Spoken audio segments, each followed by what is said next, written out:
Assalamualaikum warahmatullahi wabarakatuh. Dikisahkan dalam kitab An-Nawadir karya Syekh Syihabuddin bin Salamah Al-Qalyubi bahwa pada malam Jumat, Shalih Al-Mursi pergi ke Masjid Jami' untuk melaksanakan sholat subuh. Di tengah perjalanan ia melewati makbarah atau kuburan dan berdiri sejenak sampai fajar datang. Saat fajar datang, ia pun melaksanakan sholat seperti biasanya. Namun, usai melaksanakan sholat, ia merasakan kantuk yang luar biasa hingga akhirnya tertidur. Saat tertidur, Shalih melihat para penghuni kubur dalam makbarah yang ia lewati tadi berhamburan keluar dengan pakaian putih. Mereka duduk bergerombol sambil bercerita. Namun dalam mimpinya itu, Shalih menyaksikan ada satu pemuda yang berpakaian lusuh yang duduk sendirian dan terlihat sedih. Tidak lama kemudian, Shalih Al-Mursi menyaksikan sekelompok orang yang bergerombol itu mendapatkan piring yang ditutupi sapu tangan. Setiap orang mendapatkan jatah satu piring. Pada saat yang sama, pemuda yang terlihat bersedih tadi tidak mendapatkan apa-apa. Lalu ia pun pergi dan masuk ke dalam kuburannya. Shalih Al-Mursi bergegas memburu pemuda tadi untuk menanyakan sesuatu yang menimpanya. "Wahai hamba Allah, aku melihatmu sangat bersedih. Sebenarnya apa yang terjadi kepadamu?" tanya Shalih kepada pemuda itu. "Wahai Shalih, apakah tadi kamu melihat piring-piring yang dibagikan?" jawab pemuda itu yang diiyakan oleh Shalih. Pemuda tadi menceritakan bahwa piring-piring tersebut merupakan piring kiriman dari orang yang hidup untuk orang yang sudah wafat. Dikatakannya setiap orang hidup yang bersedekah dan berdoa ditujukan untuk orang yang sudah wafat, maka doa dan sedekah itu akan disampaikan kepada ahli kubur setiap hari Jumat dalam bentuk piring.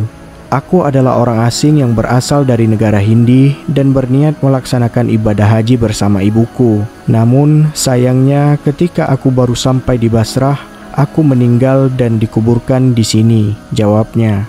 Pemuda itu menceritakan bahwa beberapa waktu setelah ia wafat, ibunya menikah lagi dan sibuk dengan suami barunya, hingga melupakan sang pemuda yang tiada lain adalah anak kandungnya sendiri.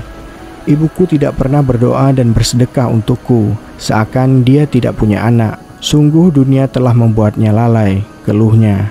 "Di mana alamat rumah ibumu?" tanya Shalih yang langsung dijawab pemuda itu dengan sebuah alamat lengkap. Shalih Al-Mursi kemudian terbangun dan langsung berangkat menuju alamat yang disampaikan oleh pemuda yang ada dalam mimpinya itu. Saat sampai di rumah ibunya, Shalih Al-Mursi membuka dialog dengan sebuah pertanyaan. "Apakah kamu punya seorang anak?" "Tidak," jawab ibu dari pemuda itu. Tidak lama kemudian Shalih mengulangi pertanyaan serupa. "Apakah kamu mempunyai seorang anak?" Sebelum menjawab pertanyaan, perempuan itu menghela nafas yang cukup panjang. "Iya, saya punya anak, tapi dia sudah meninggal semasa muda." Ibu itu kemudian menangis sampai air matanya bercucuran setelah mendengarkan cerita Shalih Al-Mursi yang bermimpi bertemu dengan anak dari ibu itu.